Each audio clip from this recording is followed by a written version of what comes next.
dikasihi dan diberkati oleh Tuhan kita Yesus Kristus. Pada pagi hari ini kita patut bersyukur kepada Tuhan karena kasih dan penyertaan Tuhan, sehingga di tengah-tengah pandemi yang sangat ganas, tapi Tuhan masih izinkan untuk kita semua ada di tempat ini. Mari Bapak Mama kita siapkan hati kita untuk kita akan masuk dalam ibadah pada pagi hari ini dengan nats pembimbing untuk kita terambil dalam kitab Injil Matius pasal 7 ayatnya yang ke-21.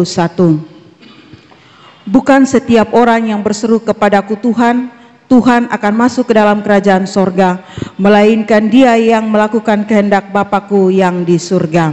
Mari kita membuka ibadah kita pada pagi hari ini dengan mengangkat pujian yang berkata, kasih setiamu yang kurasakan.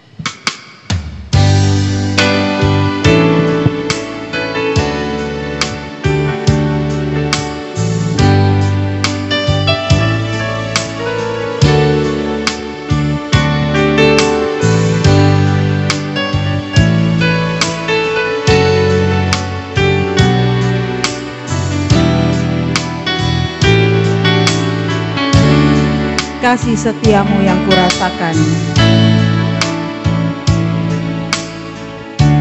Kasih setiamu yang kurasakan,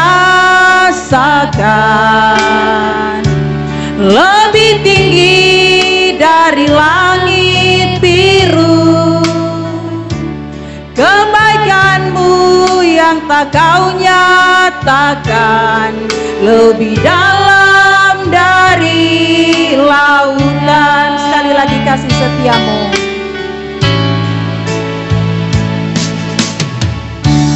Kasih setiamu yang kurasakan,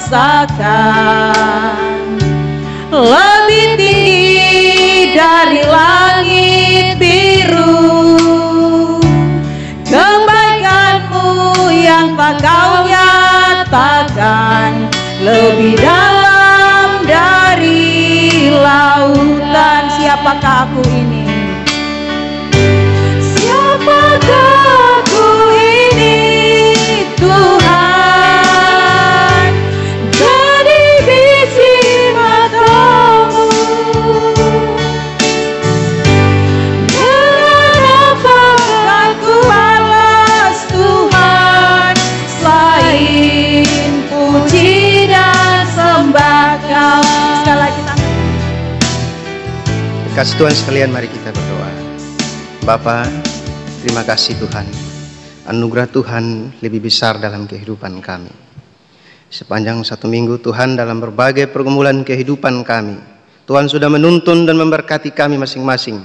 Hingga pagi ini Tuhan bawa kami kembali ada di dalam Ka'bah-Mu, dengan satu kerinduan hati kami, yaitu hanya untuk menyenangkan hati-Mu, serta menikmati segala berkat rohani pada pagi hari ini. Itu sebabnya Tuhan, kami datang dan merendahkan diri di hadapan Tuhan, menaruh seluruh rangkaian ibadah kami pada pagi hari ini dalam tangan Tuhan. Seluruh jemaat Tuhan yang sudah ada maupun masih dalam perjalanan menuju ke rumah-Mu, Tuhan pimpin dan Tuhan berkati. Bahkan anak-anak Tuhan yang mengambil bagian dalam pelayanan pagi hari ini, dikuduskan di dalam nama Yesus, hingga bila semua yang kami lakukan pada pagi ini sungguh hanya menyenangkan hati Tuhan saja. Terima kasih Bapa. Hamba habiskan ibadah pada pagi hari ini dari awal, pertengahan hingga berakhirnya. Jadi hanya di dalam nama Bapa, Putra dan Roh Kudus. Amin. Bapak Mama silakan duduk kembali. Pembacaan Alkitab untuk kita pada pagi hari ini terambil dalam kitab 1 Yohanes 2 ayat 22 sampai ayatnya yang ke-27. Sekali lagi pembacaan Alkitab untuk kita di dalam 1 Yohanes 2 ayat 22 sampai 27. Siapakah pendusta itu? Bukankah dia yang menyangkal bahwa Yesus adalah Kristus? Dia itu adalah antikristus, yaitu dia yang menyangkal baik Bapa maupun Anak.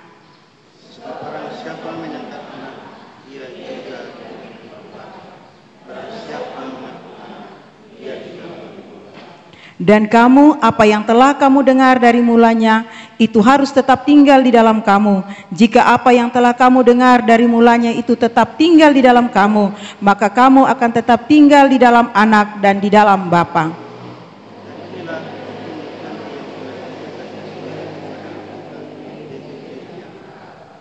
Semua itu kutulis kepadamu, yaitu mengenai orang-orang yang berusaha menyesatkan kamu.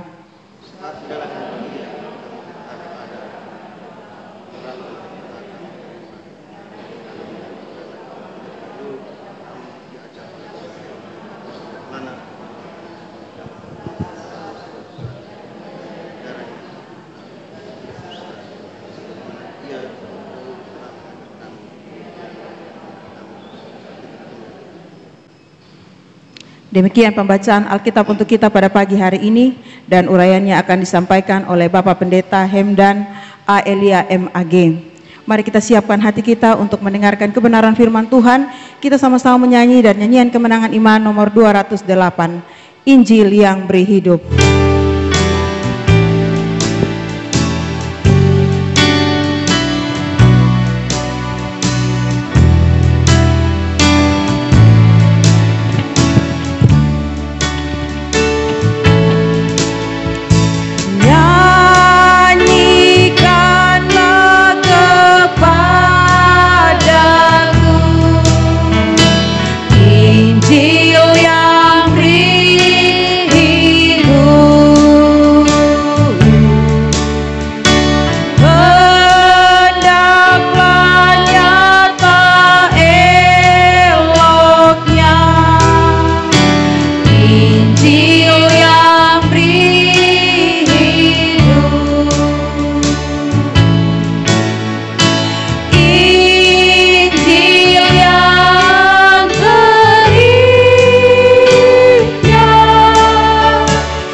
Mari kita berdoa. Bapa, hanya Injil yang satu-satunya memberi hidup bagi kehidupan rohani kami. Injil itulah yang kami siap untuk belajar pada pagi hari ini. Kiranya meneguhkan iman umat-Mu, kami semua, sehingga tidak ada seorang pun yang kembali dari tempat ini dengan sia-sia. Tapi setiap kami pulang dengan membawa berkat, sukacita, damai sejahtera daripada persekutuan ini, teristimewa dari firman Tuhan. Terima kasih Bapa, hamba percaya bahwa tempat ini telah dikuduskan oleh Tuhan, sehingga konsentrasi kami benar-benar terarah hanya kepada firman-Mu. Menolong hamba-Mu yang akan berbicara atas nama-Mu. Hamba sadar hamba juga lemah dan terbatas, tapi kiranya Tuhan sempurnakan apa yang hamba sampaikan, sehingga benar-benar itu berasal dari Tuhan saja. Terima kasih Bapa, di dalam nama Yesus firman yang hidup, kami mohon pertolongan Tuhan. Amin. Jemaat, Shalom. Selamat pagi Bapak Ibu, ya kasih Tuhan sekalian. Pagi ini kita kembali bersyukur kepada Tuhan, walaupun kita semua tahu bahwa masih dalam kondisi pandemi virus corona, tetapi Tuhan masih terus memelihara kehidupan kita sampai dengan pagi hari ini. Karena itu saya mengajak kita untuk kita memberi waktu kita dan konsentrasi kita untuk sama-sama kita belajar satu bagian firman Tuhan yang sudah dibacakan oleh hambanya, yang terambil dari pertama Yohanes pasal 2 ayat 22 sampai dengan ayat yang ke-27. Dan saya memberi topik atau tema sebagai perenungan bagi kita pagi ini adalah gereja Tuhan yang benar menurut 1 Yohanes 2 ayat yang ke-22 sampai 27. Nah, Bapak Ibu, tema ini saya mengambilnya, saya merubahnya beberapa kali. Karena saya ketika membaca di dalam Alkitab bicara tentang doktrin atau bicara tentang gereja, itu dibicarakan oleh hampir semua penulis Alkitab. Ya.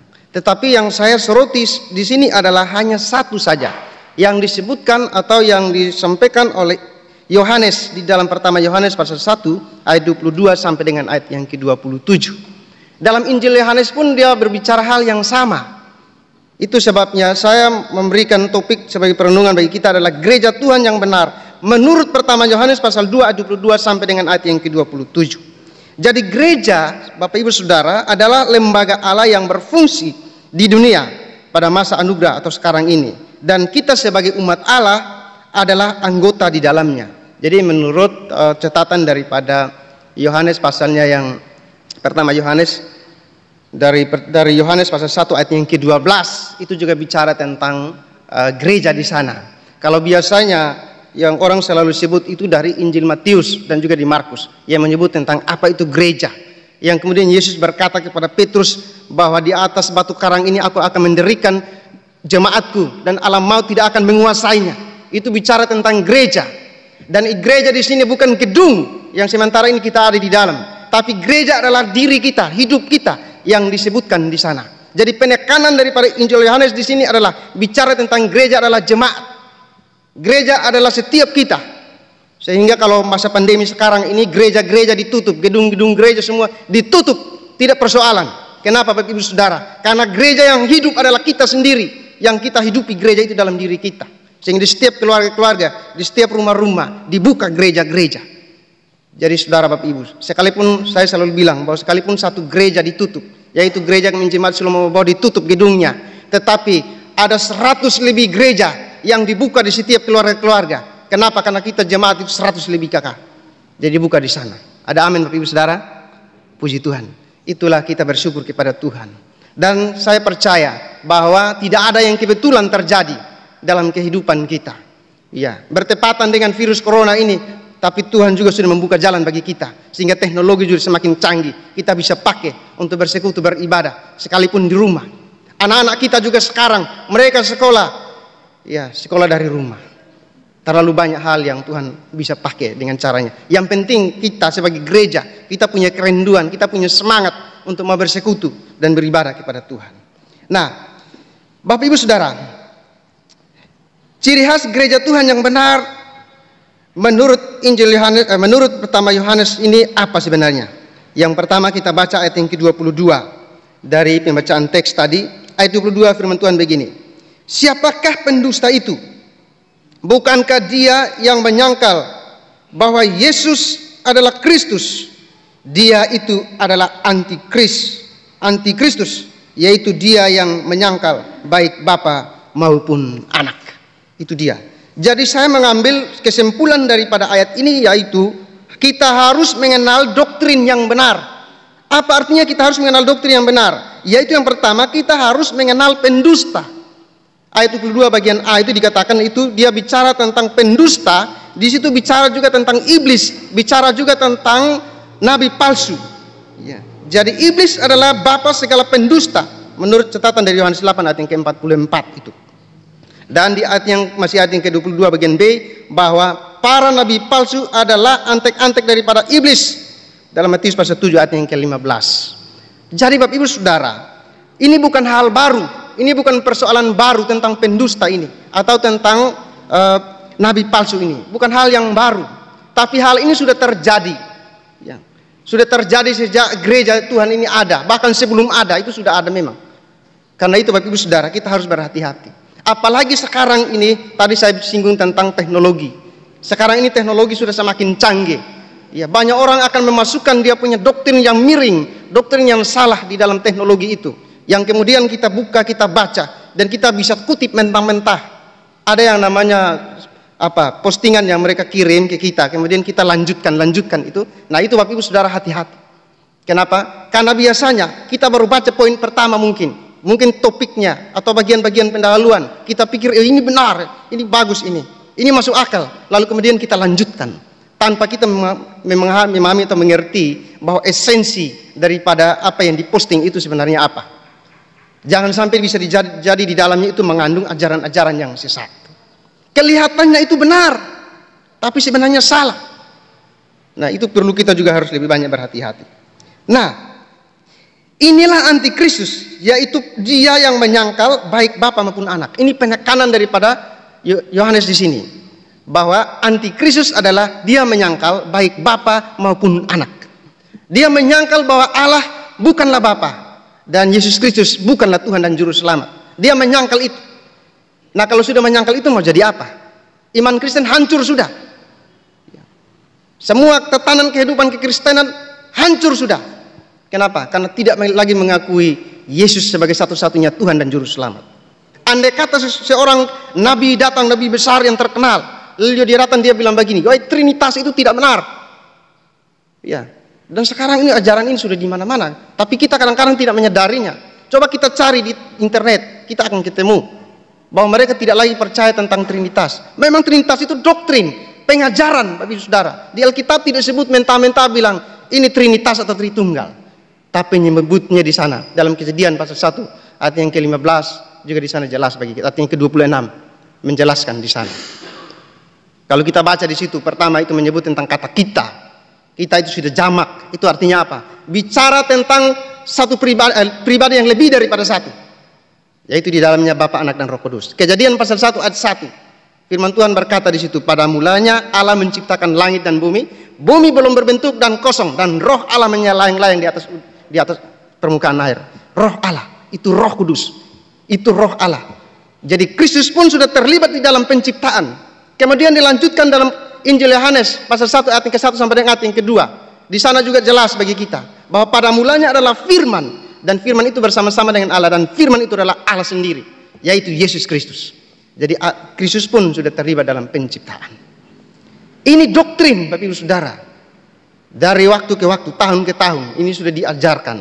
Dan kalau ada orang yang datang dan mengajarkan hal yang lain daripada itu, kata Rasul Paulus, tolak. Karena itu ajaran yang salah. Kalau dia tidak datang dan mengajarkan bahwa Yesus Kristus adalah satu-satunya Tuhan dan Juru Selamat, tolak. Karena itu tidak benar. Karena itu Bapak Ibu Saudara yang saya kasihi dalam Tuhan kita Yesus Kristus. Mari kita lihat di sini. Yang berikut kita lihat. Mengakui Allah adalah Sang Bapa yang telah mengutus anaknya ke dalam dunia. Yaitu ada 3 poin penting yang hendak saya sampaikan di sini dalam bagian firman Tuhan ini. Bicara tentang tujuan Tuhan. Kalau Tuhan tidak punya tujuan apa-apa, untuk apa dia mengutus Yesus ke dalam dunia? Tujuan Tuhan itu jelas di sana. Ya, di ayat yang ke-23 bagian A dan ayat yang ke-26 bahwa menyelamatkan dunia dari dosa. Jadi tujuan utama dan satu-satunya Allah mengutus anaknya, yaitu Tuhan kita Yesus Kristus sebagai Tuhan dan Juru Selamat bagi dunia, adalah tujuan penyelamatan. Kepastian keselamatan kita. Ya, kepastian keselamatan. Itulah inti daripada yang kita belajar pada pagi hari ini dari Yohanes. Dan ini adalah doktrin kekristenan yang harus ditanam dalam kehidupan kita, diajarkan kepada anak-anak sejak dini supaya mereka mengenal ini. Karena Bapak Ibu Saudara, kalau saya mempelajari bahwa di mana-mana kebanyakan gereja-gereja, ya kita di sini tidak, tapi di gereja-gereja yang lain banyak. Itu mereka tidak lagi menyentuh tentang doktrin, kurang. Mereka tidak lagi menyentuh tentang dosa atau pelanggaran, khotbah tentang teguran, tidak ada lagi. Tapi mereka selalu khotbah menyenangkan hati orang, hati jemaat. Mereka selalu khotbah tentang berkat, selalu khotbah tentang apa? Perpuluhan, selalu khotbah tentang pemberian. Ya. Itu yang terjadi, sehingga mereka lupa bahwa doktrin itu juga harus selalu dikhotbahkan supaya jemaat Tuhan, anak-anak kita, mereka kuat secara iman. Kalau tidak apa? Yang terjadi adalah apa? Kita dengar ada namanya Haji Lukas, jangan kaget, ya toh? Atau kita dengar ada yang namanya siapa? Siti Maria misalnya. Kenapa bisa begitu? Karena doktrin itu tidak kuat ditanamkan bagi mereka. Sehingga ketika mereka menemui sesuatu yang menurut mereka bahwa itu masuk akal dan bisa menolong membantu mereka, mereka akan mudah beralih. Nah, ini yang harus kita juga perhatikan bagi saudara. Dan yang kedua, di situ kita perhatikan bahwa selain ada tujuan Tuhan di situ, tapi juga ada kewajiban kita. Jadi kita punya kewajiban. Kita baca itu di ayat yang ke-23, ayat yang ke-25. Ayat yang ke-25 itu di sana firman Tuhan bilang begini, dan inilah janji yang telah janjikannya sendiri kepada kita, yaitu hidup yang kekal. Ya, itu sudah tadi. Kewajiban kita itu di ayat yang ke-23 bagian B sampai dengan 24. Saya baca dulu 3 bagian B.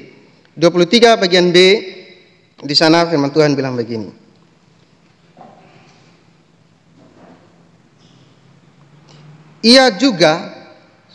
Barang siapa mengaku anak, ia juga memiliki bapa. Itu dia. Jadi yang kedua, kita di situ dikatakan sampai dengan ayat yang ke-24 itu nanti penjelasannya itu Injil Yohanes bicara tentang tetap tinggal di dalam Dia dan firman-Nya tetap tinggal di dalam kita. Ada dua kata penting yang ditekankan ulang-ulang oleh Yohanes, baik dari Injil Yohanes maupun di dalam pertama Yohanes sampai dengan ketiga Yohanes, yaitu bicara tentang tinggal. Jadi rupanya Injil Yohanes penekanannya tentang kata tinggal ini, itu dia penekanannya itu sangat dalam. Ya. Karena tinggal itu bicara tentang kenyamanan, tentang kepastian. Kalau Bapak Ibu Saudara, kalau kita pulang dari mana-mana pasti kita pulang ke rumah toh. Ya. Atau ada jemaat yang dari sini pulangnya bukan ke rumah, ke tempat lain. Nah, itu dipertanyakan. Pasti semua kita pulang ke rumah. Sehingga Injil Yohanes di sini menyentuh itu, bahwa salah satu kebutuhan mendasar daripada manusia adalah tempat tinggal yang harus jelas. Entah itu dia mau kos kah, dia kontrak kah, pokoknya harus tinggal, ada tempat tinggal. Nah, Bapak Ibu Saudara, dua hal yang disebutkan oleh Yohanes di sini tentang tinggal, yaitu pertama, tetap tinggal di dalam Kristus, dan firman-Nya tinggal di dalam kita. Dua hal ini. Kenapa dia menyebut tentang pertama tinggal di dalam Kristus dulu? Kenapa begitu? Orang yang tidak tinggal di dalam Kristus, dia tidak mengerti tentang kebenaran, saya yakin. Dia tidak tahu firman. Ya. Karena tidak ada roh inspirasi, tidak ada pengurapan, sehingga dia tidak mengerti tentang kebenaran. Kita mau bicara sampai mulut berbusa sekalipun, orang tidak akan mengerti tentang kebenaran. Tapi orang yang tinggal di dalam Kristus, Roh Kudus bekerja, Roh Allah bekerja, sehingga dia mengerti tentang firman. Sehingga Yohanes dia mengerti hal ini. Sehingga penekanan utama di sini yang disebutkan oleh Yohanes adalah pertama harus tinggal di dalam Kristus, baru kemudian tinggal di dalam firman-Nya. Itu yang penting yang ditekankan oleh Yohanes di sini. Dan hal yang tidak kalah penting dengan itu, yaitu kita juga punya hak. Jadi selain di situ bicara tentang tujuan Tuhan, kewajiban tetapi hak. Saya balik Bapak Ibu Saudara. Biasanya kalau orang bilang hak dan kewajiban, menurut saya itu tidak tepat atau kurang tepat. Kenapa? Harusnya kewajiban kita lakukan dulu, baru kita menuntut hak. Kita tidak bisa menuntut hak duluan, baru kita melakukan kewajiban kita. Tidak bisa. Kewajiban kita harus lakukan dulu. Itu sebabnya di sini saya bicara kewajiban baru hak. Yang terakhir itu adalah hak kita ialah pertama menerima pengurapan Allah. Ayat yang ke-27 bagian A, saya baca lagi 27 itu, bagian A di sini bilang begini. Sebab di dalam diri kamu tetap ada pengurapan yang telah kamu terima daripadanya. Pengurapan. Orang yang ada di dalam Kristus, tanda yang paling gampang diketahui adalah pasti dia ada pengurapan. Roh Kudus pasti berdiam di dalam dirinya, sehingga dia mengerti tentang kebenaran. Dia melakukan kebenaran di dalam dirinya. Itulah tanda. Ya. Lalu orang bertanya bilang begini, kalau begitu bagaimana nabi palsu kita bisa bedakan kok? Kan kayaknya beda-beda tipis. Dia juga diurapi, tapi bagaimana kita tahu bahwa itu dia diurapi oleh Roh Kudus, kok roh setan? Gampang saja, kita lihat buahnya. Yohanes sudah omong dalam Yohanes pasal 15. Nanti ada buahnya. Buahnya akan muncul di situ. Dan kita akan tahu bahwa itu benar-benar itu dia itu nabi palsu atau dia itu nabi Tuhan yang sesungguhnya. Nah, Bapak Ibu Saudara yang saya kasih dalam Tuhan. Yang kedua, harus mengenal kebenaran. Ayat yang ke-27 bagian B yang saya sudah jelaskan panjang lebar tadi, yaitu tetap tinggal di dalam firman-Nya, dan firman-Nya tetap tinggal di dalam kita. Kita harus mengenal kebenaran. Nah, selain doktrin atau asas yang benar, esensi lain daripada gereja Tuhan yang benar itu apa? Nah, ini kita lihat aplikasinya. Jadi sedikit kita sudah keluar. Saya sedikit keluar melihat aplikasi ini karena saya mendengar sebuah kesaksian dari hamba Tuhan Bapak Pendeta Simon Aswo Makal. Dan kesaksiannya waktu itu dia bicara tentang ini. Tentang ini. Itu sebabnya saya kembali mengutipnya. Yaitu yang pertama bahwa pemimpin harus menunjukkan teladan yang terpuji menurut Ibrani pasal 13 ayat 7. Itu dia. Jadi kita mengajarkan doktrin, tapi kita juga harus menjaga apa yang kita ajarkan itu harus sepadan atau dia harus seimbang dengan perilaku hidup kita. Artinya kita harus menjadi teladan yang baik, teladan yang terpuji. Kesaksian daripada Bapak Simon Aswo Makal, dia bicara tentang seorang hamba Tuhan senior Gereja Kami Indonesia. Dia seorang hamba Tuhan, sesepuh Gereja Kami Injil. Sudah almarhum dia. Namanya Dr. Mustaqim. Ya, Dr. Mustaqim itu sekitar tahun 1976 itu dia bicara tentang Gereja Kami Injil. Itu dia pernyataan kira-kira begini. Dia bilang begini. Gereja Kemah Injil Indonesia megang asas yang benar, tetapi kadang-kadang orangnya yang tidak benar. Nah, ini persoalan. Persoalan ini bukan hanya di Gereja Kemah Injil, tapi di mana-mana. Ya. Gereja Kemah Injil sudah bagus, hebat, karena dia memegang asas yang benar. Tetapi kadang-kadang orangnya yang tidak benar. Ya. Mungkin adik yang itu bisa disorot menunjukkan tentang apa yang saya bicarakan itu, bisa kok? Dia tidak bisa keluar. Ya. Yang dimaksudkan oleh Mustaqim, Dr. Mustaqim di sini tentang doktrin yang benar di sini adalah Injil 4 berganda. Yang dia sebut, yang dia jelaskan. Injil 4 berganda ini doktrin, salah satu doktrin atau pengajaran asas gereja Kemah Injil yang kita harus pegang. Saya yakin Bapak Ibu semua sudah hafal ya Injil 4 berganda. Amin. Kalau ada yang belum hafal, nanti cari supaya harus belajar itu. Ya, sebetulnya kita kita doa supaya Tuhan tolong kita kalau pandemi ini lewat, rencananya ya sebelum ulang tahun gereja kita ada namanya cerdas cermat, dan itu kita sudah buat. Cerdas cermat pertama itu kita cerdas cermat tentang Alkitab, itu sudah pasti. Yang kedua tentang sejarah gereja Kemah Injil Indonesia dengan semua asas doktrin dan segala macam. Dan yang ketiga adalah sejarah gereja Kemah Injil Silom Obobo, berapa hamba Tuhan sudah melayani dan segala macam. Ini anak cucu juga harus tahu. Jadi sejarah itu juga penting. Jadi kita harus tahu juga. Begitu. Termasuk doktrin gereja Kemah Injil supaya kita pegang. Kalau tidak nanti orang tanya, lambang salib itu apa? Nanti kita bingung. Ya. Kita semua sudah tahu salib itu Kristus, betul. Tapi di Injil 4 berganda maksudnya apa? Kita tidak tahu. Buli-buli itu apa? Kita juga tidak tahu. Cawan itu apa? Kita tidak tahu. Mahkota itu apa? Kita tidak tahu. Nah, ini yang menurut Mustaqim, Dr. Mustaqim, bahwa gereja Kemah Injil sudah punya dasar yang sangat kuat. Tetapi persoalannya di sini adalah orang-orang ya memang saya akui kita manusia toh. Tetapi paling tidak kita bisa mengajarkan, tapi kita juga berusaha untuk melakukannya dalam kehidupan kita. Jadi asas yang benar yaitu menurut Dr. Mustaqim, dia bilang begini, yaitu memotivasi dan atau membakar semangat jemaat. Untuk apa? Menginjili. Nah, ini dia. Gereja Kemah Injil terkenal dengan penginjilannya dulu. Ya. Dan saya percaya sekarang juga masih jalan itu. Ya. Dan gereja kuat sehingga bidat atau ajaran sesat tidak akan masuk dan merusak iman dan menyesatkan jemaat.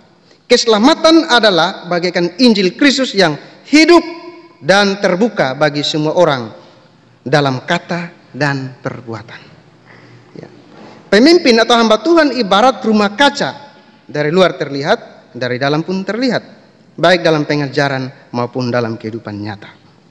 Dan Rasul Paulus menasihati anak rohaninya agar ia mawas diri dalam pengajaran dan perbuatan agar senantiasa seimbang. Ini kutipan, makanya saya baca lurus-lurus. Karena itu Bapak Ibu Saudara yang saya kasihi dalam Tuhan Yesus Kristus, apa yang dinyatakan oleh Mustaqim di sini, poin di atas itu sangat singkat. Tetapi kemudian penjelasan-penjelasan di bawah itu baru saya memahami, saya mengerti bahwa bukan hanya dia bicara tentang teladan daripada hamba-hamba Tuhan yang terpuji, tapi juga dia bicara tentang semangat penginjilan itu. Dia harus terus berkobar-kobar, terus diberitakan. Sehingga tidak salah orang membangun gedung gereja yang mewah, yang tinggi-tinggi, berapa lantai tidak soal. Tetapi jangan lupa bahwa jantung daripada gereja Kemah Injil Indonesia adalah penginjilan, adalah mencari jiwa-jiwa. Karena itu Bapak Ibu Saudara, dalam keadaan situasi kondisi apapun, kita harus tetap menjadi pemberita-pemberita Injil. Karena kehidupan kita bukan saja hamba-hamba Tuhan, tapi orang-orang Kristen, orang-orang percaya, kehidupannya itu bagaikan rumah kaca. Bapak Ibu tahu rumah kaca toh? Dari luar juga terlihat, dari dalam pun terlihat. Jadi lihat semua. Saya bicara juga bukan saya sudah sempurna, tapi mari kita sama-sama saling mengingatkan, sama-sama saling meneguhkan, supaya kita sama-sama maju untuk menjadi saksi-saksi Kristus. Amin. Kita sama-sama maju menjadi saksi Kristus. Sehingga apa yang dikatakan oleh Dr. Mustaqim di sini, walaupun dia sudah almarhum sudah puluhan tahun yang lalu, tetapi kita hidupi itu di dalam diri kita. Kita terus menjadi saksi-saksi Kristus. Dan bukankah ini amanat agung Yesus Kristus? Dalam Matius pasal 28, 19-20. Yang harus kita lakukan. Karena itu Bapak Ibu Saudara, mari kita melakukannya. Ya. Dan menurut Yohanes juga, dia bicara selain tentang doktrin itu, tapi Yohanes ini dia selalu bicara tentang kasih. Ya, karena dia memahami bahwa kekristenan itu bicara tentang kasih. Mau kita bicara tentang penginjilan kah? Mau kita bicara tentang apa saja, pasti ujung-ujungnya itu kata kasih. Kasih yang harus ada yang kita pakai. Makanya Injil Yohanes di sini, Yohanes di sini dia menekankan bahwa kasih itu dia harus paling utama. Kita lihat ayat pertama Yohanes pasal 3 ayat yang ke-10 bagian B, dan juga pasal 5 ayat yang kedua, bahwa kasih itu adalah natur Allah. Ya. Natur Allah ialah kasih agape. Artinya apa? Kasih jenis ini tidak akan pernah luntur dan tidak akan pernah habis, tetapi akan terus mengalir dengan limpahnya, sebab sumber kasih itu lagi-lagi berasal dari Allah. Kalau kasih tidak berasal dari Allah, itu bukan kasih agape. Ya, bukan kasih agape, tapi itu bisa kasih filia atau kasih eros. Filia ya kasih persaudaraan, atau kasih eros ya itu kasih cinta-cinta anak-anak muda dong tuh. Nah, itu kasih eros. Sehingga hari ini dia bilang I love you, besok dia bilang I lapis you. Dia jangan kaget. Akhirnya kita bingung. Kok ini hari dia bilang I love you, besoknya kok dia lapis saya. Karena memang itu kasih eros. Seperti itu, bisa berubah-ubah. Jadi Bapak Ibu Saudara yang saya kasih dalam Tuhan. Lalu bagaimana kasih Allah itu dapat digambarkan? Nah, kita harus mengerti bagaimana digambarkan. Mazmur 36 ayat 6, di sana pemazmur bilang begini, kasihmu sampai ke langit. Bayangkan, Bapak Ibu tahu langit toh? Ada yang sudah pernah ke angkasa luar? Belum ada toh? Artinya tidak ada batasnya sampai ke langit. Begitu tingginya kasih Allah. Dan kemudian kasihmu yang kedua kasihmu diberitakan di dalam kubur. Belum ada yang di dalam kubur belum ada. Nanti kita akan ke sana juga, tapi belum sekarang. Kita semua masih mau hidup. Ya, kita akan ke sana. Nah, di sini firman Tuhan berkata bahwa kasih Allah pun menjangkau sampai ke sana. Karena firman Tuhan bilang pada waktu sangkakala berbunyi, semua yang mati di dalam kuburan maupun di laut, di mana saja, kecelakaan dan hilang mungkin di mana saja, semuanya akan bangkit. Karena kasih Allah. Jadi kasih Allah itu tidak bisa dibatasi oleh ruang dan waktu. Tidak bisa dibatasi oleh akal manusia yang terbatas. Karena kasihnya dapat menjangkau semuanya. Dan yang ketiga, kasihmu besar mengatasi langit, tidak dapat diselami dan tidak dapat diukur.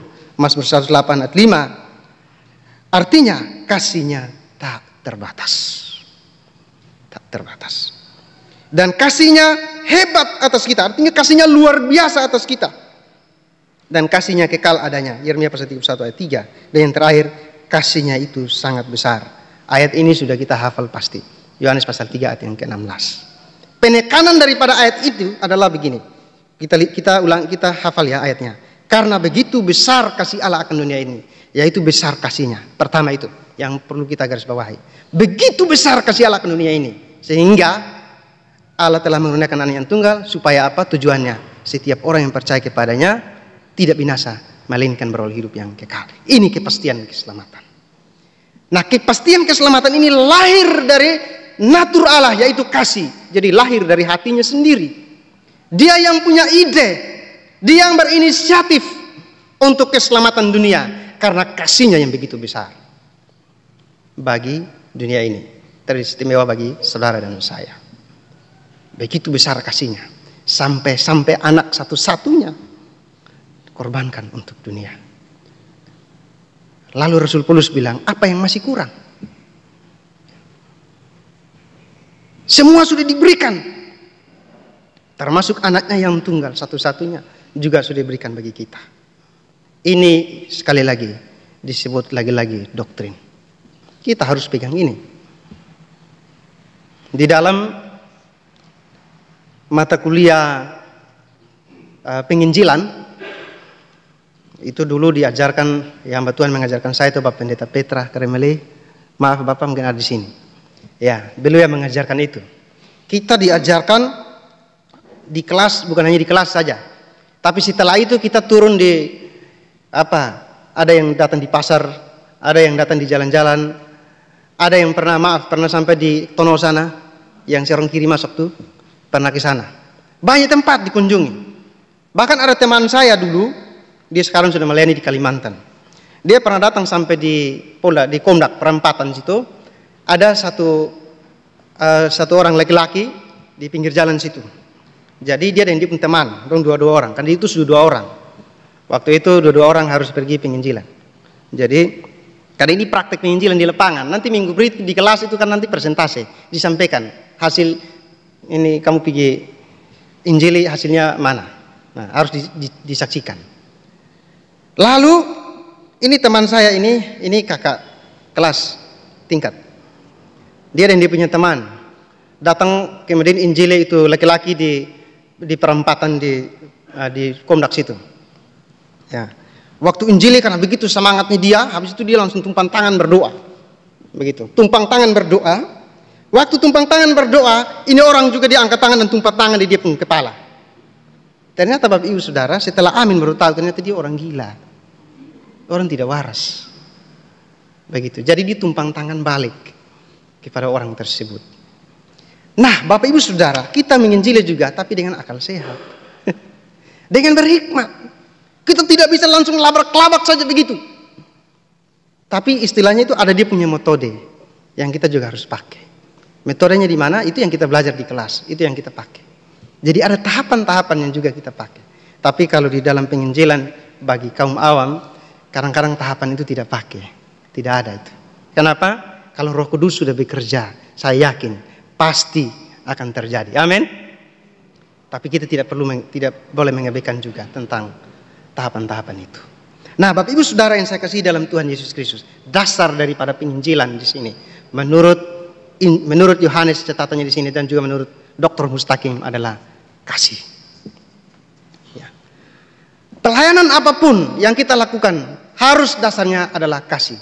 Kalau tidak dilandasi dengan kasih, maka menurut Yakobus bahwa itu seperti gong yang hanya bunyi gemerincing, bunyinya besar, tapi itu tong kosong.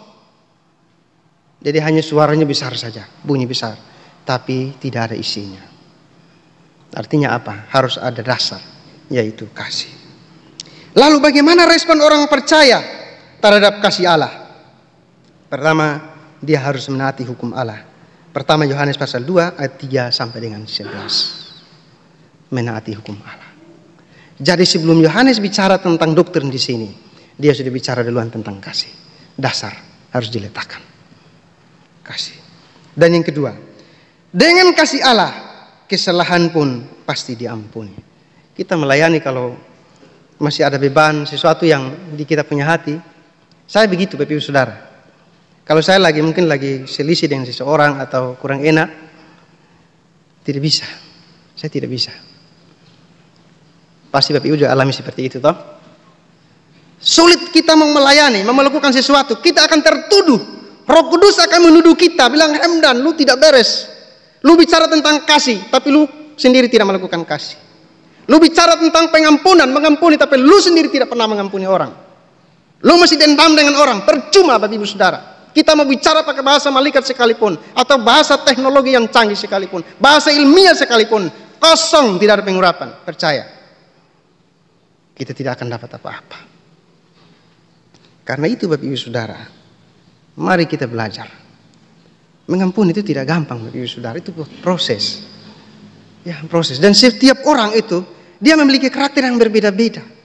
Ada yang cepat bisa memaafkan, mengampuni. Tapi ada yang agak lama, butuh waktu cukup lama. Dan itu proses. Dan kita tidak bisa paksakan kita pun diri sama dengan orang lain. Lalu kita bilang begini, lu ini susah mengampuni orang ya. Itu proses Bapak Ibu Saudara, jangan paksa. Ada waktunya. Dia akan mengampuni seseorang. Tapi ingat, firman Tuhan sudah bilang, janganlah sampai matahari terbenam sebelum padam amarahmu. Artinya apa? Jangan sampai, bukan berarti tunggu. Oh ini pagi toh, sore pas jam 6 dulu baru beta mengampuni dia. Bukan itu maksudnya. Saudara, jangan sampai belum sampai sore, ya toh, di tengah jalan Tuhan sudah ambil kita pun napas, nah sudah toh. Itu maksudnya. Artinya apa? Jangan sampai terlambat kita mengampuni seseorang. Tapi mari kita melakukannya. Kapan? Sekarang. Kalau bicara tentang firman Tuhan, pasti bicara tentang sekarang. Untuk melakukan kebenaran itu sekarang. Tidak bilang tunggu besok atau lusa atau kapan, tapi sekarang. Sekarang, Bapak Ibu Saudara. Nah, itu yang diajarkan oleh Yohanes di sini. Dan yang ketiga, karena kasihnya kita dapat dan wajib memberitakan Injil dengan komitmen yang tinggi. 1 Korintus 9 ayat yang ke-16. Artinya dengan semangat juang yang tinggi, dengan berkobar-kobar memberitakan Injil. Saya tidak perlu lagi bicara panjang lebar ini karena tadi saya sudah bicara. Dan yang terakhir, karena kasih Allah kita mampu melayani dengan setia, dengan semangat yang berkobar-kobar, yakni memberikan semua yang terbaik atau maksimal atau total dengan segenap hati, segenap jiwa, kekuatan, segenap akal budi, dan dengan segenap waktu. Lukas pasal 10 ayat yang ke-27 dan Roma pasal 12 ayat yang ke-11. Jadi di situ seorang anak muda dia tanya kepada Yesus, bicara tentang mengampuni, bicara tentang kasih. Ya. Lalu Yesus jawab, dia bilang begini, 4 hal yang kamu harus lakukan. Ya toh? Bicara tentang kasih, tapi 4 hal yang disebutkan di sini. Kalau mau melakukan kasih jangan setengah-setengah. Tapi yang pertama harus dengan di situ. Ada 4 yang saya sebutkan di situ. Yang pertama dengan segenap hati. Jangan setengah-setengah hati. Kalau kita melakukan sesuatu dengan setengah-setengah hati, hasilnya juga pasti setengah, tidak maksimal.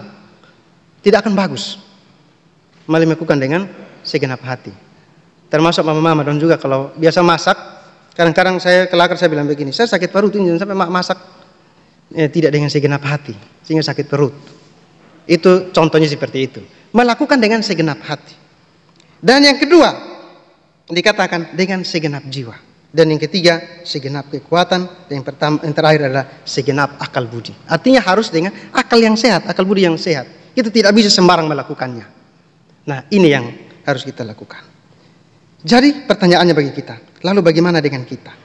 Apa yang seharusnya bagi kita sebagai kesatuan tubuh Kristus yang tersusun di dalam dan terbangun di dalam gereja Tuhan pada masa kini? Yang pertama, kita harus berpegang teguh pada asas atau doktrin yang benar yang saya sudah sebut tadi.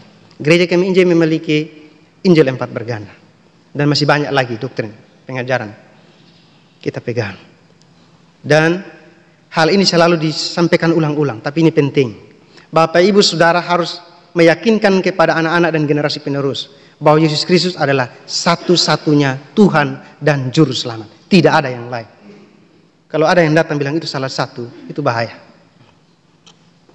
Biasanya saya kalau sampaikan tentang ini, saya bicara tentang matematika. 1 tambah 1. Sekarang Bapak Ibu Saudara tahu 1 tambah 1 2 toh?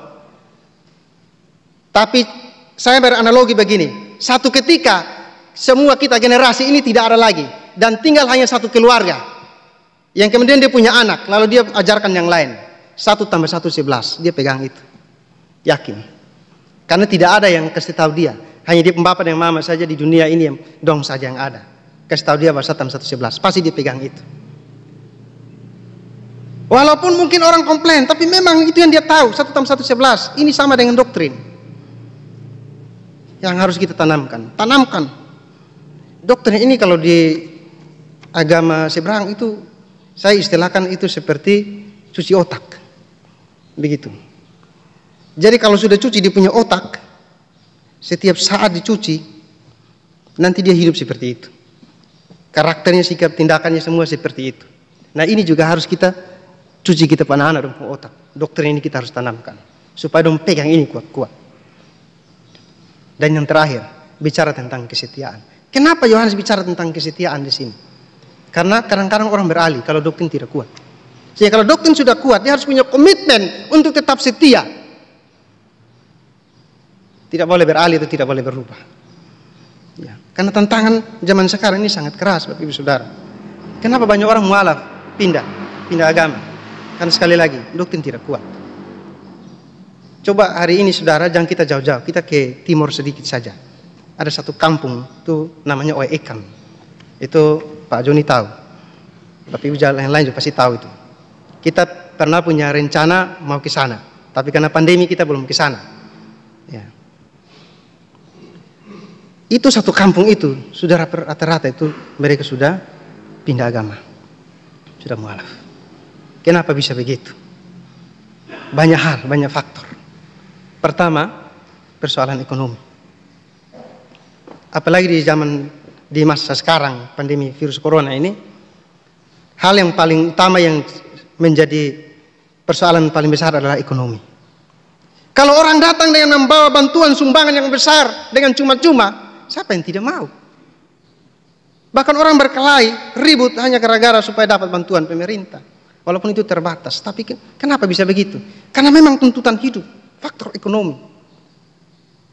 Kalau orang datang dengan itu, iman tidak kuat ya, sudah, terima. Dan kita pelajari, ternyata di kios-kios juga, kios-kios yang banyak yang di daerah-daerah, di kampung-kampung, itu saudara-saudara kita yang dari seberang itu mereka datang buka kios, kasih kita pun saudara orang utang, begitu, utang, besok lagi datang lagi, utang lagi, tidak apa-apa utang-utang, utang-utang kalau sudah lumayan besar, sudah sanggup toh. Lalu dibilang apa? Kok bapak ada tanah sepotong, kasih saya sudah selesai sudah. Kasih sudah toh. Setelah kasih dia bangun masjid di situ ya, tidak masalah. Kok di pembarang, dia pun tanah. Apalagi dia sudah dapat izin.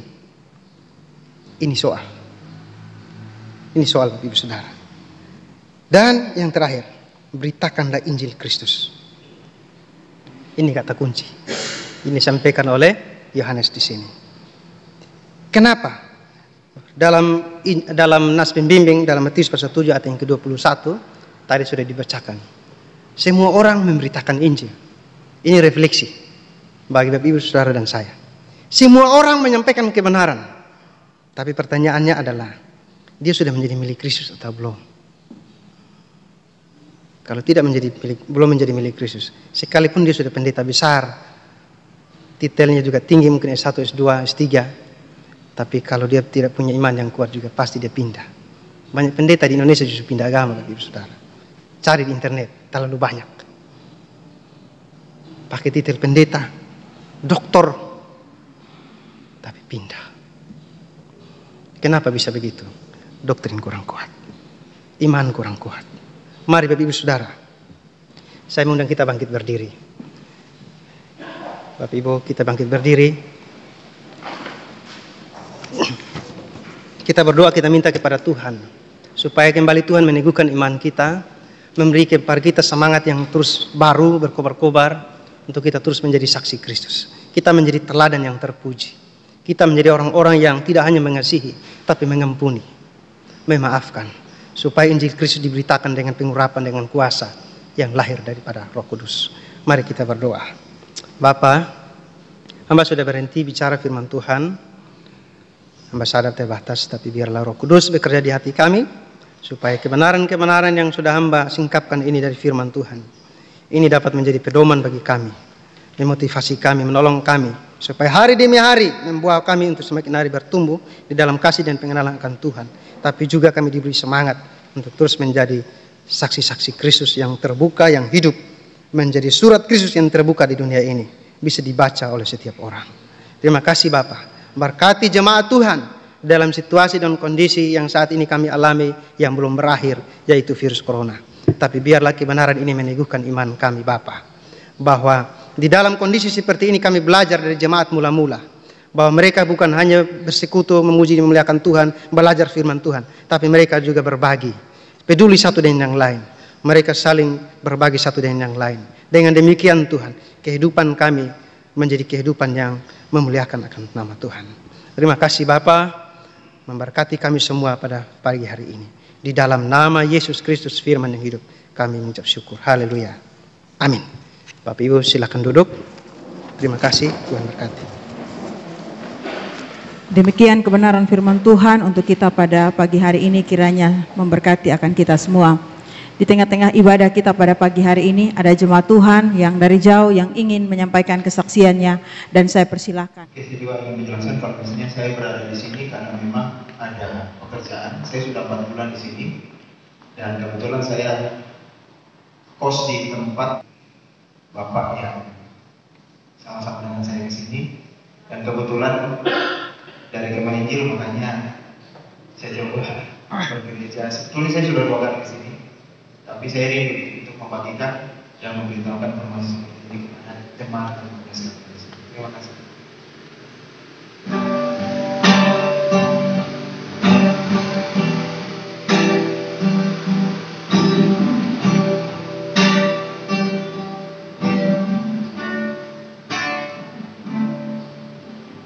Engkaulah kekuatan,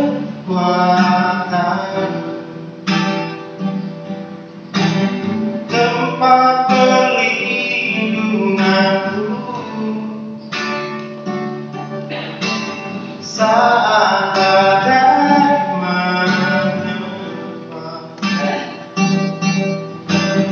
Aku tak akan goyah. Aku tak akan goyah, sebab Kau sertaku.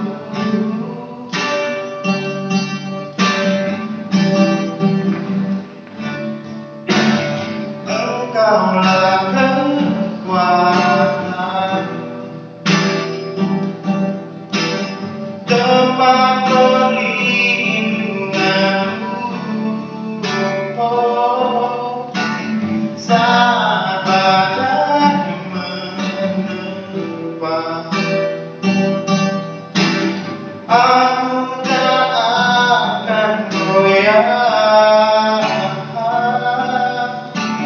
Aku tak akan goyah, sebab Kau sertaku.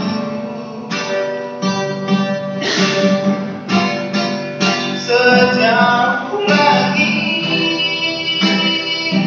dari bumi, begitu besarnya kasih-Mu, penuhi hati kami yang rindu menyembah-Mu, Yesus. Sejauh lagi dari bumi, begitu besarnya kasih-Mu. Engkaulah Tuhan, kekuatanku, sukacitaku.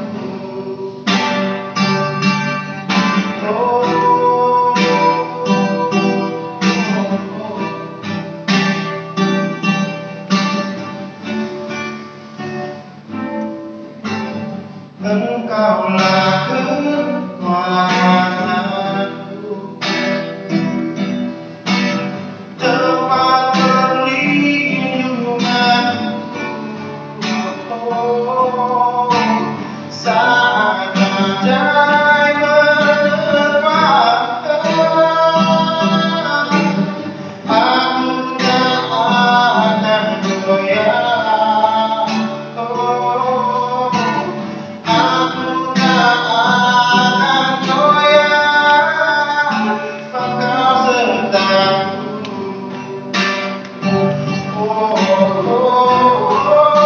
Sejauh lagi dari bumi, begitu besarnya kasih-Mu, penuhi hati kami yang rindu untuk menyembah-Mu, Yesus. Sejauh lagi dari bumi, begitu besarnya kasih-Mu. Engkaulah Tuhan, kekuatanku, sukacitaku.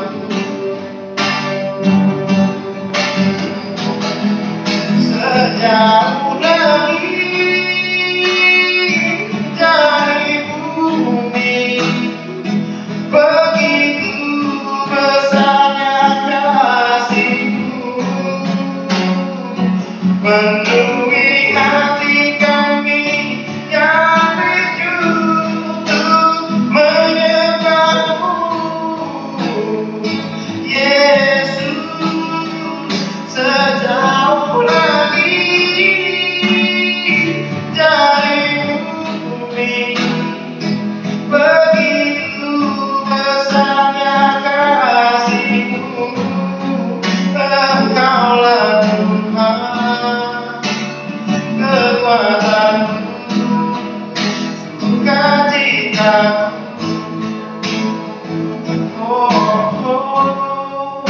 Engkaulah Tuhan, kekuatanku, sukacitaku, sukacitaku.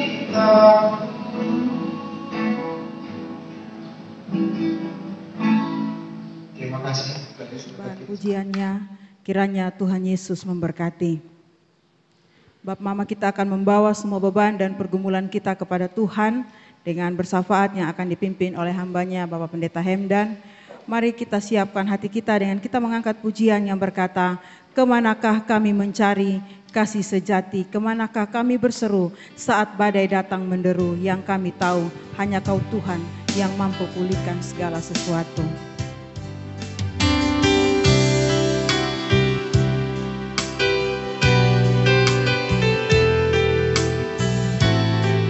Kemanakah kami mencari kasih sejati?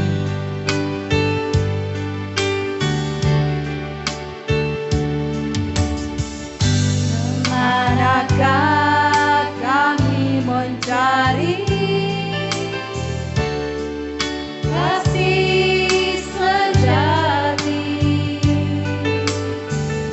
Kemanakah kami berseru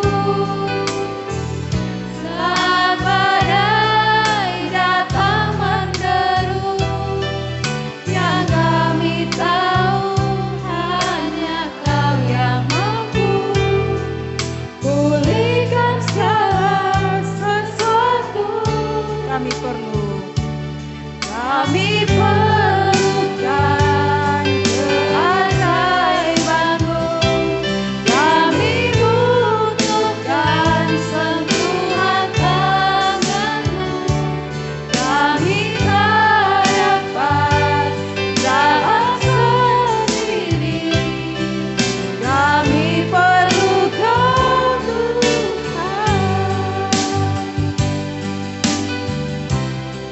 Yuk, mari kita berdoa.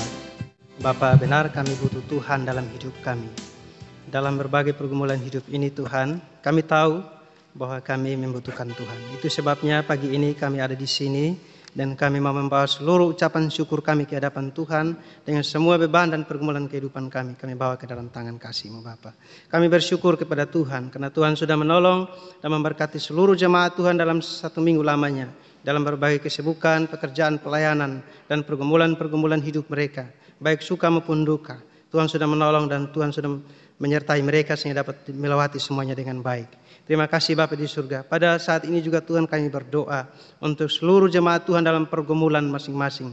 Setiap keluarga, rumah tangga, baik yang bergumul dengan pergumulan untuk ekonomi jemaat, kami juga menyerahkan dalam tangan Tuhan. Kami tahu bahwa di masa pandemi virus corona ini Tuhan, banyak hal menjadi terganggu, termasuk di dalamnya Tuhan ekonomi umat. Karena itu kami berdoa dan kami mohon dengan cara Tuhan menolong mereka.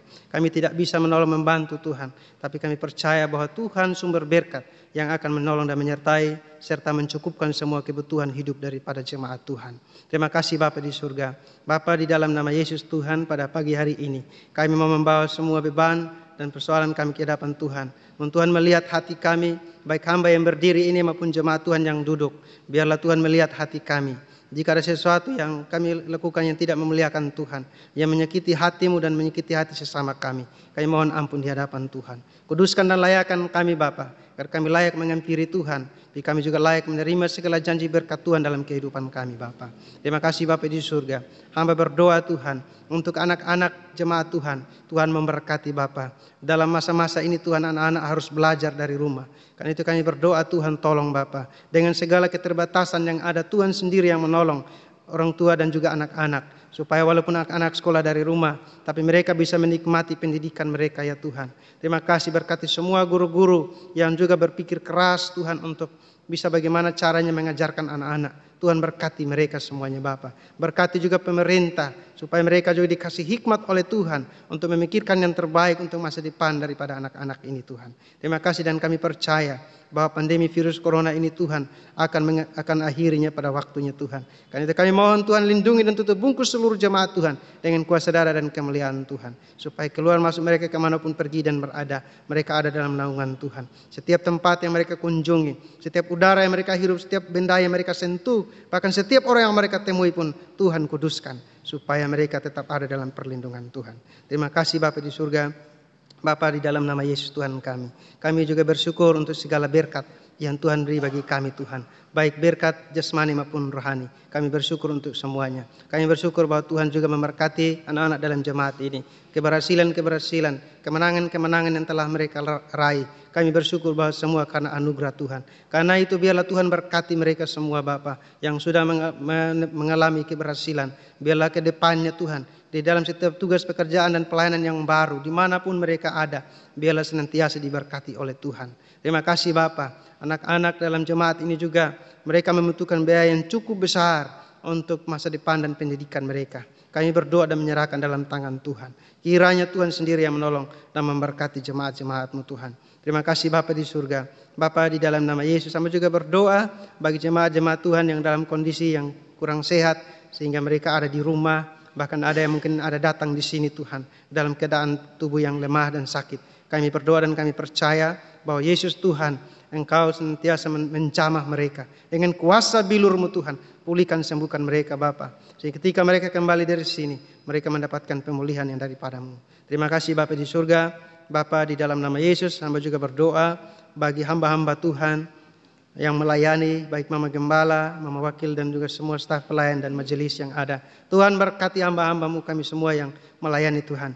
Di masa pandemi virus corona ini Tuhan, walaupun ibadah-ibadah kategorial masih belum jalan, tapi ada ibadah doa setiap hari Selasa, Kamis dan Sabtu di sini. Tuhan menolong kami hamba-hamba Tuhan supaya kami juga bisa mengatur waktu untuk bisa mengambil bagian di dalam doa bersama di sini, mendoakan dunia ini, mendoakan bangsa kami, kota dan provinsi di mana kami ada, bahkan mendoakan jemaat-jemaat-Mu dan keluarga kami masing-masing. Biarlah di sini kami ambil bagian ya Tuhan. Mari Tuhan menolong kami semua Bapa. Terima kasih Bapa di surga. Bapa di dalam nama Yesus, hamba juga berdoa ya Tuhan untuk semua pelayanan kategorial yang ada di sini, baik yang sementara ini belum jalan maupun yang sementara jalan, yaitu PPA Yo628 Siloam dan juga PAUD Kasih Siloam yang sementara ini berjalan. Tentu sementara mereka jalankan sesuai dengan protokol kesehatan yang berlaku di negara ini dan di kota ini. Itu sebabnya Tuhan kami berdoa untuk semua guru-guru yang juga mengambil bagian mengajar anak-anak, orang tua anak yang terlibat maupun anak-anak. Kami berdoa dan kami mohon hikmat, kuasa pengurapan daripada Tuhan bagi mereka semua, supaya dapat mengatur semua pelayanan dan juga pengajaran boleh berjalan dengan baik. Terima kasih Bapa di surga. Bapa di dalam nama Yesus Tuhan kami juga berdoa ya Tuhan untuk koperasi Kemah Sejahtera, Tuhan juga berkati, maupun kami berdoa untuk rumah anak iman, Tuhan juga memberkati. Biarlah semua yang dilakukan Tuhan dalam jemaat ini bermuara untuk hormat dan kemuliaan bagi nama-Mu. Terima kasih Bapa di surga. Pada saat ini juga Tuhan kami berdoa menyerahkan terus rencana kami untuk pembelian kendaraan roda 4. Kami tahu bahwa dengan melihat diri kami tidak mampu, tapi kami punya Allah yang hidup, kami punya Allah yang sumber berkat yang akan menolong kami, sehingga pada waktunya kendaraan ini bisa ada untuk bisa dipakai untuk operasional pelayanan pekerjaan Tuhan di jemaat ini. Terima kasih Bapa di surga. Berdoa juga untuk kelanjutan pembangunan gedung serbaguna yang ada ini Tuhan masih terhenti oleh karena beberapa kondisi yang kami alami. Tapi kami percaya bahwa pada waktunya Tuhan akan sediakan berkat sehingga pekerjaan ini bisa dilanjutkan dan bisa diselesaikan. Mari Tuhan berkati seluruh jemaat Tuhan yang sudah turut mendukung maupun orang-orang para donatur yang kami tidak kenal mereka juga turut mendukung baik dengan dana mereka maupun dengan tenaga mereka Tuhan, dengan doa apapun yang sudah mereka beri. Tuhan berkati dan kami percaya bahwa pemberian mereka tidak sia-sia, tapi Tuhan akan memberkatinya ya Tuhan. Terima kasih Bapa di surga. Bapa dalam nama Yesus Tuhan, kami berdoa juga ya Tuhan untuk misi penginjilan Tuhan. Tuhan penginjilan baik di dalam negeri maupun di luar negeri kami menyerahkan dalam tangan Tuhan. Mari Tuhan berkati anak-anak Tuhan dari jemaat ini yang sementara ini ada di medan-medan pelayanan dalam tanggung jawab pekerjaan dan pelayanan masing-masing. ada yang dalam dunia pelayanan penginjilan maupun dalam pendidikan di berbagai tempat di seluruh tanah air ini. Kami menyerahkan semua dalam tangan Tuhan. Biarlah Tuhan jaga, lindungi, tutup bungkus mereka semua dengan kuasa darah dan kemuliaan Tuhan. Biarlah mereka tetap terpelihara dalam naungan kasih-Mu Bapa. Terima kasih Bapa di surga. Mendoakan saudari Yane Kamau yang di Hong Kong dan juga anak Tuhan yang lain di sana. Kami juga menyerahkan mereka dalam tangan Tuhan. Mereka juga ada di daerah-daerah di mana rawan dengan virus corona juga. Tapi kami percaya bahwa Tuhan lindungi mereka. Sehingga biarlah mereka terus menjadi saksi-saksi Kristus dan boleh memuliakan akan nama-Mu Tuhan. Terima kasih Bapa di surga. Bapa, dalam nama Yesus Tuhan kami berdoa juga bagi gereja Kemah Injil Indonesia, baik dari pusat, wilayah daerah sampai kepada jemaat-jemaat lokal, gembala-gembala jemaat dengan seluruh jemaat kami taruh dalam tangan Tuhan. Gereja Kemah Injil yang tersebar di berbagai tempat di seluruh Indonesia, dari Sangir sampai dengan Pulau Rote maupun dari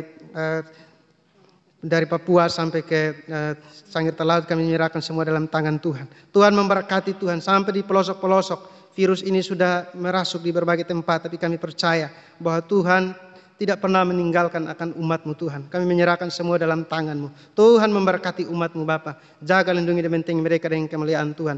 Terlebih hamba-hamba Tuhan yang melayani jemaat-jemaat Tuhan. Mereka berhadapan dengan virus ini Tuhan dan berhadapan dengan maut.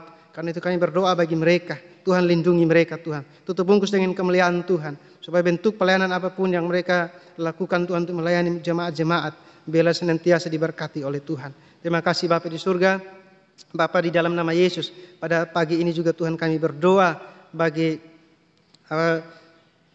bangsa kami. Tuhan, kami menyerahkan dalam tangan Tuhan. Baik hamba-Mu Bapak Presiden, Bapak Joko Widodo dengan wakil, dengan semua kementerian yang ada, kami menyerahkan dalam tangan Tuhan. Mereka juga manusia terbatas, tapi mari Tuhan kasih hikmat kepada mereka, supaya mereka bisa mengatur semua roda pemerintahan berjalan dengan baik, khususnya dalam menghadapi corona yang ada di bangsa ini Tuhan. Biarlah semua bisa diatur dengan baik sehingga virus ini tidak menyebar Tuhan. Kami melihat di media massa dan juga berita-berita di berbagai tempat Tuhan, virus ini sudah merasuk Tuhan sehingga menimbulkan banyak jiwa yang sudah meninggal, bahkan banyak yang sudah terinfeksi Tuhan. Karena itu kami berdoa dan kami percaya bahwa Tuhan, tangan Tuhan yang kuat senantiasa memelihara, melindungi kami umat Tuhan yang ada di bangsa ini Tuhan. Bahkan masyarakat Indonesia ya Tuhan, kami berdoa dan menyerahkan dalam tangan Tuhan. Supaya masyarakat juga taat kepada apa yang sudah menjadi protokol daripada pemerintah maupun dari protokol kesehatan. Sehingga mereka bisa melakukannya, sehingga sedapat mungkin Tuhan virus ini bisa dapat diakhiri Tuhan.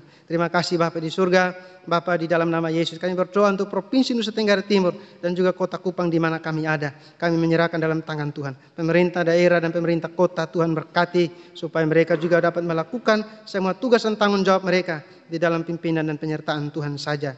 Terima kasih Bapa di surga. Bapa, di dalam nama Yesus Tuhan, kami juga berdoa ya Tuhan untuk sekolah-sekolah Tuhan yang ada khususnya di naungan Gereja Kemah Injil Indonesia. Mari Tuhan memberkati Bapa, baik itu sekolah-sekolah umum maupun sekolah-sekolah teologi yang ada, kami menyerahkan dalam tangan Tuhan. Tuhan memberkati Tuhan. Di masa pandemi ini banyak kendala mereka alami Tuhan di kampus-kampus, tapi kami berdoa dan kami percaya bahwa Tuhan turut bekerja di dalamnya Tuhan, supaya biarlah semua boleh dapat berjalan dengan baik Tuhan. Terima kasih Bapa di surga.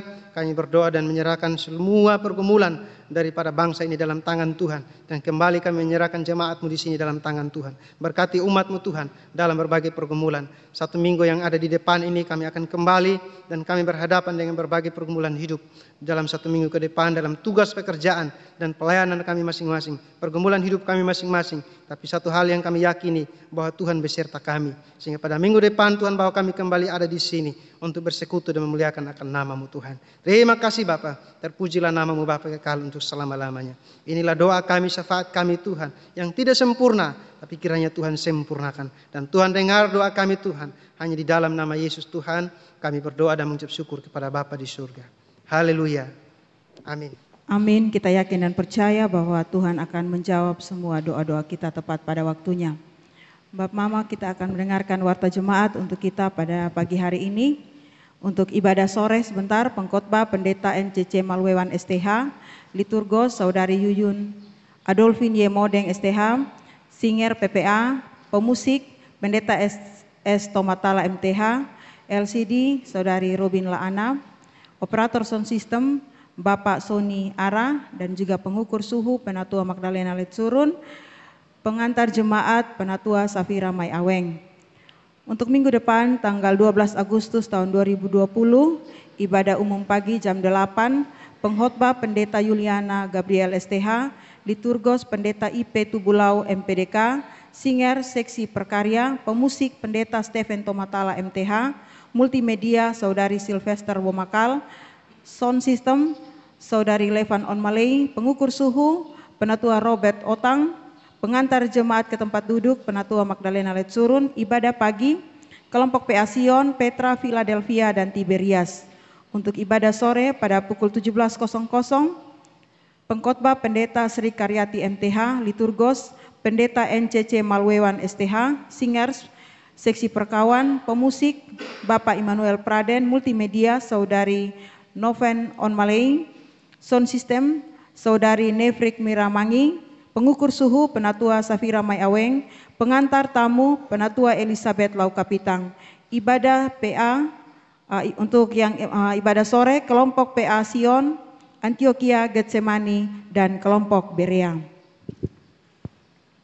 Ada surat masuk Dinas Kependudukan dan Pencatatan Sipil Kota Kupang. Kepala Dinas Kependudukan dan Pencatatan Sipil Kota Kupang kepada Jemaat GKI Siloam Oibobo hari tanggal Jumat 24 Juli 2020. Pengumuman perkawinan.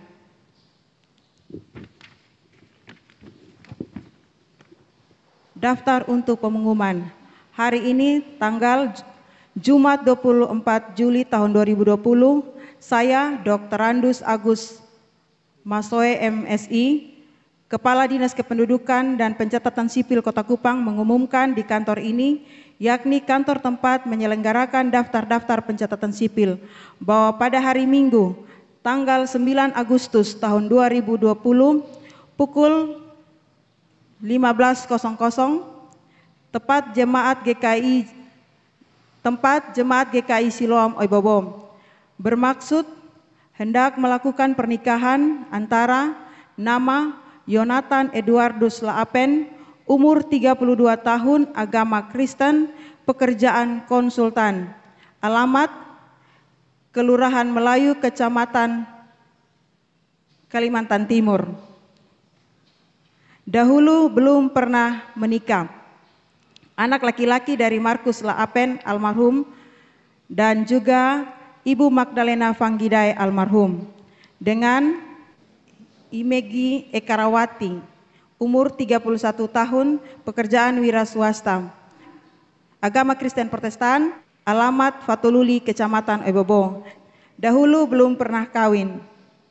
Anak perempuan dari Bapak Ibrahim Un, umur 57 tahun, agama Kristen Protestan, anggota DPD, alamat Kelurahan Fatuluri, Kecamatan Oibobo.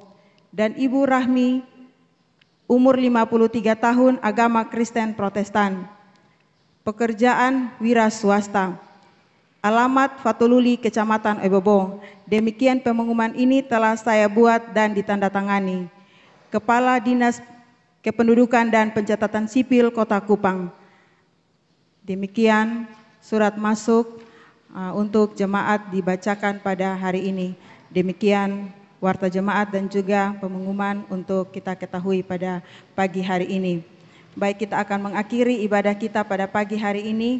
Kita akan kembali ke rumah kita masing-masing dengan tugas dan tanggung jawab yang Tuhan percayakan untuk kita. Untuk itu saya jemput kita semua berdiri. Kita mengangkat pujian dari NKI nomor 247. Tuhan mau sertai hamba.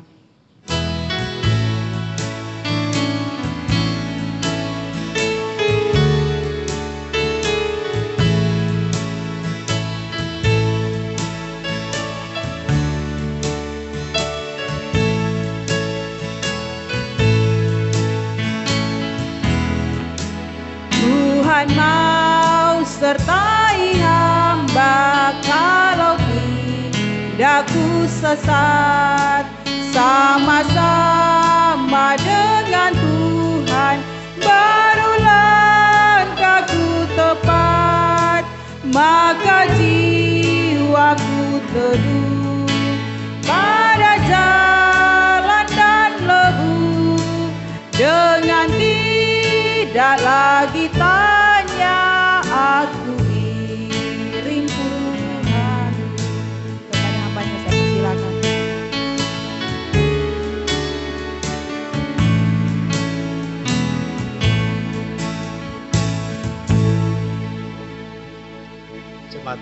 kita satu dalam doa.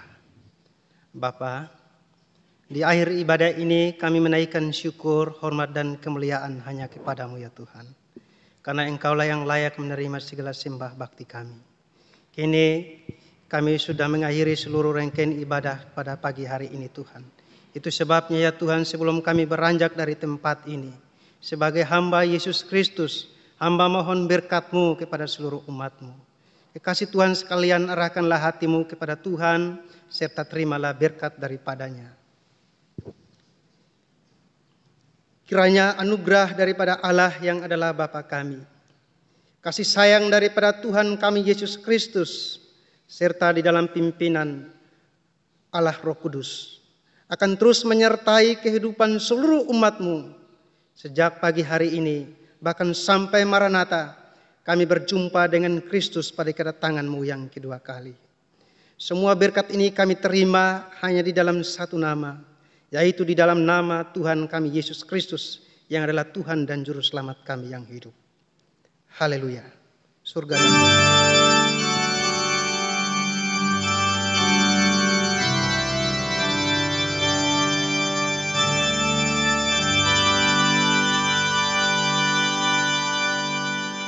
surga dan bumi, pujilah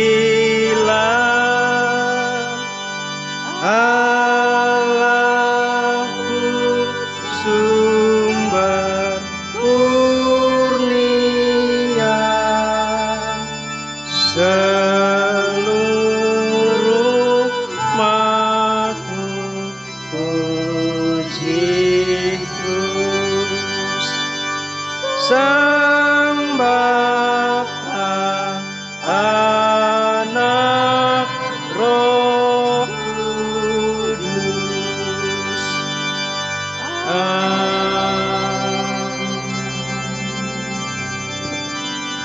Amin. Jemaat Tuhan, silakan duduk kembali. Kita ambil waktu sejenak untuk bersaat teduh.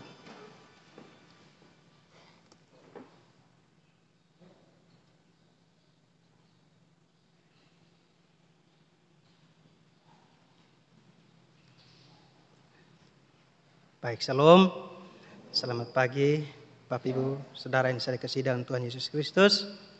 Terima kasih untuk kehadiran Bapak Ibu kita semua di sini. Biarlah kita semua diberkati oleh Tuhan. Terima kasih untuk semua yang sudah mengambil bagian juga dalam pelayanan pada pagi ini. Saya beri kesempatan kepada Mama Gembala. Mungkin ada pengumuman sesuatu yang mau disampaikan. Saya persilakan. Mari Mama.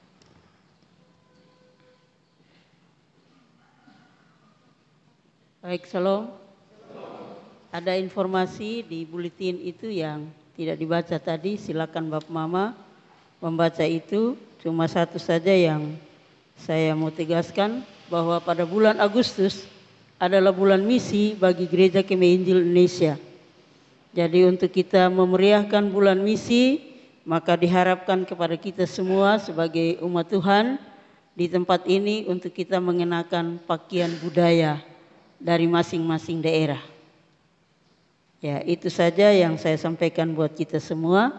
Salam, Tuhan Yesus memberkati kita semua.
Thank you.